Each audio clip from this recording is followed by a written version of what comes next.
여기 보면 그 해의 대제사장이라고 말합니다. 대제사장은 죽을 때까지 대제사장의 역할을 하다가 죽고 나면 누군가가 대제사장이 되는데, 로마가 통치하던 그때의 대제사장은 1년직으로 한 해 한 해 바뀌는데 정치와 야합을 했던 종교자들이 돈을 주고 대제사장을 샀던 시대라고 말을 합니다. 그때 당시에 종교가 얼마나 타락했는가를 알 수가 있습니다. 여기 보면 놀랍게도 예수님의 죽음을 예언했는데 그 예언의 성취에 관여한 사람이 바로 이 가야바였다는 사실입니다. 인생을 살면서 악역을 하지 마십시오. 성도의 기본이 뭐냐면 순수와 착함입니다. 시대가 흘렀다고 거기에 따라가지 마시고 성경대로 생각하고 성경대로 살아가는 그런 성도들이 되기를 바랍니다. 베드로가 예수님을 3번 부인하는 장면이 나옵니다. 첫 번째, 베드로가 예수님을 부인하는데 문 지키는 여종에게 부인하는 것을 보게 됩니다.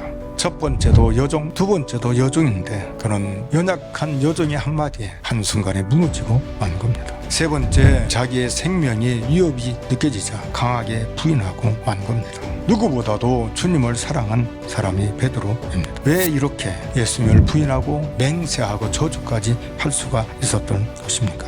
세상적인 방법인 세속화, 인본주의가 베드로에게 들어왔기 때문입니다. 겟세마네 동산에 로마의 군인들은 등과 횃불과 무기를 들고 오는 건 당연해요. 그런데 이스라엘의 종교 지도자들이 보낸 사람들도 똑같이 등과 횃불과 무기를 들고 온 것입니다. 이들을 맞이한 제자들의 모습도 똑같아요. 가룟 유다는 돈을 받고 예수님을 판 것이고, 베드로는 칼을 빼서 말구의 귀를 떨어뜨리고, 그리고 다른 제자들은 도망가고 만 거예요. 영적이어야 할 자리에서 인간의 생각이 들어오는 순간 세상과 똑같이 예수 믿는 사람도 전락하고 마는 걸 보게 됩니다. 우리의 씨름은 혈과 육을 상대하는 것이 아니요 통치자들과 권세들과 이 어둠의 세상 주관자들과 하늘에 있는 악의 영들을 상대함이라. 오늘 19절에 보면 안나스가 예수님에게 2가지를 물어요. 그들은 예수님을 책 잡을 일이 없는 거예요. 그래서 예수님의 입에서 나오는 말을 통해서 책을 잡으려고 예수님에게 물은 거라 이 말이에요. 예수님의 답변에 예수님 곁에 섰던 아랫사람 하나가 손으로 예수님을 쳐요. 내가 말을 잘못하였으면 그 잘못한 것을 증언하라. 바른 말을 하였으면 내가 어찌하여 나를 치느냐. 여러분, 지금 예수님은 혼자예요. 그런데 예수님은 오히려 그 많은 공적자들을 향해서 당당한 모습을 보게 됩니다.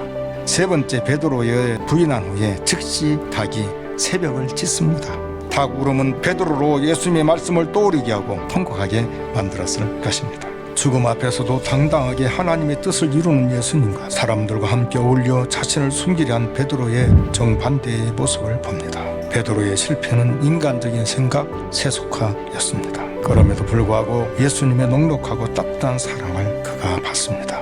어느 때든 세상 방식으로 생각하지 않고 하나님의 말씀대로 순종하며 살아갈 때 하나님은 우리를 다시 회복시켜 주시고 하나님께 쓰임받는 하나님의 사람으로 우리를 인도해 주십니다. 우리 모두가 그렇게 되기를 바랍니다.